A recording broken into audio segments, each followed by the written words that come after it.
With two simple tools, a needle and a thread, Victoria Kageni Woodard hand makes and sews clothing inspired by her home country of Kenya. Ever since she was a little girl, Woodard had a fascination with fashion, but what she found in most stores didn't bring her inspiration or make her feel good.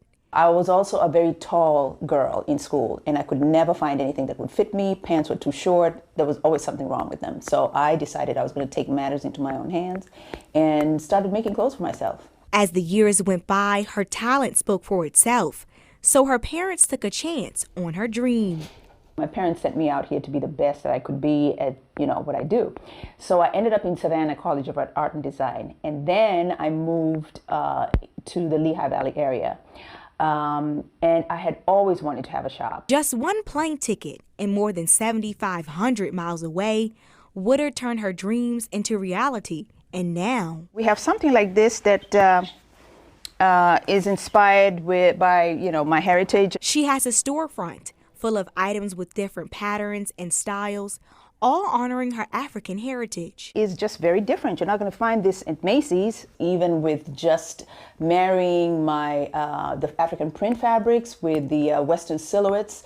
People would come and take a look at the beautiful clothes that I make, but also wanted to know so much more about where I came from, what I used to eat when I was growing up, what kind of music I listened to, and all of that. With a tap of the foot and a couple fittings later, within a period of 2 to 3 weeks, I'm able to turn your outfit around. But it's not just the clothes on the racks that keep her going. It's the story behind each zipper, button, and a piece of fabric. For the longest time, we start the story with, you were slaves.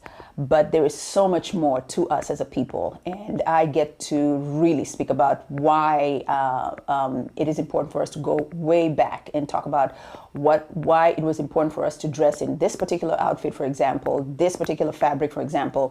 So it gives me an opportunity to continue to speak about the things that make me who I am. Woodard mentioned that she hopes through her garments, she can continue to tell the history of African American people. We have overcome so much, and there's yet so much more work to be done.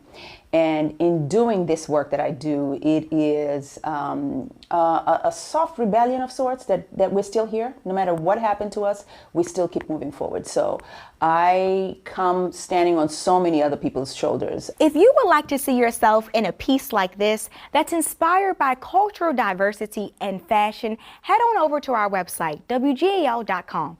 In downtown York, Gabrielle Thomas, WGAL News 8.